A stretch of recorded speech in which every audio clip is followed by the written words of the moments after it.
हनुमान जी की पूजा करते हैं, दीपक जलाते हैं, या मंगलवार के दिन उनके मंदिर में चोला चढ़ाते हैं, प्रसाद बांटते हैं, तो हनुमान जी की सेवा करते करते आपके अंदर कुछ ऐसे गुण विकसित हो जाते हैं जिन गुणों को कभी आपने सोचा भी नहीं होगा, जिन गुणों पर कभी आपने ध्यान दिया भी नहीं होगा। एक ऐसे गुण होते हैं जो उन्हीं व्यक्तियों के अंदर आते हैं जो लोग हनुमान जी के सेवक होते हैं, जो लोग हनुमान जी की निरंतर सेवा करते हैं, उनके अंदर ये जो गुण हैं वो आने शुरू हो जाते हैं। ये जो गुण हैं ये एक चमत्कार से कम नहीं होते, और जब ये गुण किसी व्यक्ति के अंदर आते हैं तो वो व्यक्ति एक विशेष व्यक्ति हो जाता है। हनुमान जी की विशेष कृपा उस व्यक्ति के ऊपर होनी शुरू हो जाती है। आइए मैं आपको बताता हूँ उन गुणों के बारे में, कौन से ऐसे गुण हैं जो आपके अंदर आने शुरू हो जाते हैं हनुमान जी की पूजा करते करते। अगर आप पहली बार चैनल पे हैं तो वीडियो को लाइक शेयर जरूर करना, साथ ही पहली बार हो तो चैनल को सब्सक्राइब करना, बेल आइकन को जरूर दबाना। देखिए, सबसे पहला जो गुण आपके अंदर आना शुरू हो जाता है कि आप अगर हनुमान जी की सेवा करते हैं, पूजा करते हैं, आप संकट में होते हैं, आप समस्याओं में घिरे होते हैं, आप परेशानियों में घिरे होते हैं, तो आपके मुख से सबसे पहला नाम जो निकलता है वो हनुमान जी का निकलता है, बजरंग बली का निकलता है। और जब आप कोई प्रार्थना करते हैं तो वो आपकी प्रार्थना स्वीकार होती है। कई लोगों के साथ ऐसा हुआ है। एक भाई ने अपना खुद का अनुभव बताया था कि उनकी एक बार गाड़ी खराब हो गई थी, और जब गाड़ी खराब हो गई थी तो वो प्रार्थना ये कर रहे थे कि हनुमान जी से, क्योंकि रात के काफ़ी टाइम हो चुका था, 2 बज गए थे, वो ये प्रार्थना कर रहे थे हनुमान जी से कि इस टाइम पे हम फंसे हुए हैं, कृपा करके कुछ ऐसा प्रबंध कीजिए ताकि हम अपनी मंजिल तक पहुंच पाएं। उनकी इस प्रार्थना से एक गाड़ी, उसकी प्रार्थना जैसे ही खत्म हुई तो गाड़ी खुद आई, खुद रुकी और उनको मंजिल पर पहुंचाया। तो ऐसे चमत्कार होते रहते हैं उन लोगों के साथ जो लोग हनुमान जी के सेवक होते हैं, जो लोग हनुमान जी की पूजा करते हैं, उनके साथ ऐसे चमत्कार होते हैं। दूसरा संकेत होता है, दूसरा जो गुण आता है व्यक्ति के अंदर वो होता है कि जब आप हनुमान जी के मंदिर में जाते हैं तो उनके होने का एहसास आपको होता है, एक ऊर्जा का एहसास आपको होता है।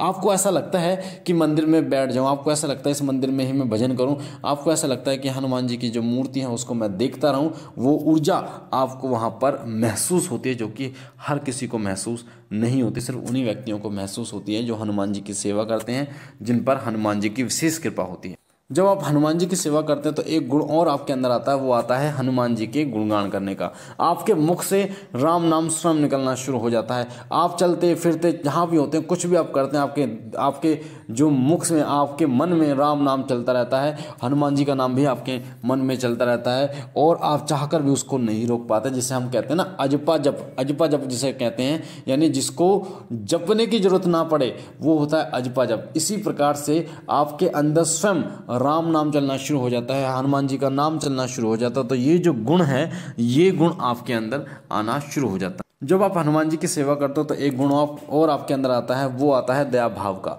आप किसी की पीड़ा को नहीं देख पाते, चाहे आप खुद पीड़ा में रहो, पर किसी की पीड़ा को नहीं देख पाते, किसी को पीड़ित नहीं देख पाते, और उसकी हर संभव आप सहायता करने की कोशिश करते हैं, चाहे वो शारीरिक रूप से हो, चाहे वो मानसिक रूप से हो, और चाहे वो पैसे के द्वारा हो, चाहे किसी भी प्रकार से हो, आप उसकी हर प्रकार से मदद करने की कोशिश करते हैं। साथ ही एक और गुण आपके अंदर आना शुरू हो जाता है, वो होता है कि हो सकता है आप पहले कैसे थे ये मैटर नहीं करता, मैटर करता है कि जब आप हनुमान जी की सेवा शुरू करते हैं तो बहुत हद तक आपकी संगति सुधरती है, बहुत हद तक आपकी मानसिक और शारीरिक सोच सुधरती है। आप सभी को माता बहन के नज़र से देखना शुरू कर देते हैं, और हनुमान जी का ही ध्यान आपके मन में रहता है। किसी को भी गंदी नज़र से आप, या फिर नकारात्मक नज़र से आप नहीं देखते। अगला गुण आपके अंदर आना शुरू होता है, वो होता है कि आप किसी की निंदा ना तो करते हैं और ना ही सुनते हैं।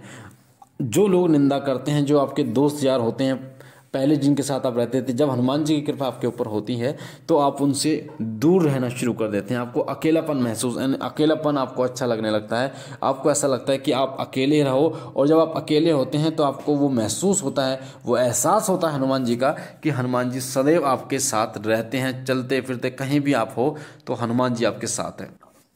आप चाहकर भी झूठ नहीं बोल पाते किसी भी तरीके से, चाहे आप नौकरी में हैं, काम में हैं, घर में हैं, किसी भी प्रकार से आप झूठ नहीं बोल पाते, और जीवों के प्रति दया भाव आपके अंदर उत्पन्न हो जाता है। जो जीव होते हैं, जानवर होते हैं, उनके प्रति आपके अंदर दया भाव आपके अंदर उत्पन्न हो जाता है। ये जो गुण आता है ये हनुमान जी की कृपा से ही आपके अंदर आता है। हरदम आपके अंदर श्री राम नाम चलता रहता है, हनुमान जी का नाम आपके अंदर चलता रहता है। तो वो व्यक्ति जो हनुमान जी के सेवक हैं, वो व्यक्ति जो हनुमान जी का निरंतर जाप करते हैं, उनके नाम का गुणगान करते हैं, या फिर वो व्यक्ति जो श्री राम नाम भजते हैं, जो भगवान राम का महामंत्र है जय राम श्री राम जय जय राम, इसका जाप करते हैं, उनके अंदर ये गुण आने शुरू हो जाते हैं। और जब ये गुण उनके अंदर आते हैं तो उन्हें किसी प्रकार की परेशानी नहीं होती। खास तौर पर जो भूत प्रेत की बाधा होती है वो तो उन्हें टच भी नहीं करती, और हनुमान जी की कृपा से वो सदैव सुरक्षित रहते हैं, उनका परिवार सुरक्षित रहता है, और हनुमान जी की सदैव कृपा उनके ऊपर बनी रहती है। हनुमान जी के दूत सदैव उनकी रक्षा करते हैं। तो मुझे आशा है ये जानकारी आपको पसंद आई होगी। अगर आप पहली बार चैनल पे हैं तो वीडियो के नीचे जो लाल कलर का बटन है सब्सक्राइब का, उसे दबा के चैनल को सब्सक्राइब कीजिए, बेल आइकन को दबाइए, घंटे के निशान को, ताकि जो जानकारी हम डालें वो सबसे पहले आपको प्राप्त हो। हमारा नया चैनल शिव सत्य, उसका लिंक डिस्क्रिप्शन में है, उसे भी सब्सक्राइब कीजिए, उसके साथ भी जुड़िए, ताकि भक्ति भक्ताई से जुड़ी जानकारियाँ, मंत्र साधनाएँ आपको निरंतर मिलती रहें। बाबा भोलेनाथ से मैं विनती करता हूँ कि बाबा आप पर कृपा करें, हनुमान जी की विशेष कृपा आपको प्राप्त हो, आप और आपका परिवार सदा सुखी रहे। हम मिलते हैं एक नई जानकारी के साथ, तब तक के लिए ओम नमः शिवाय, ओम नमः शिवाय, ओम नमः।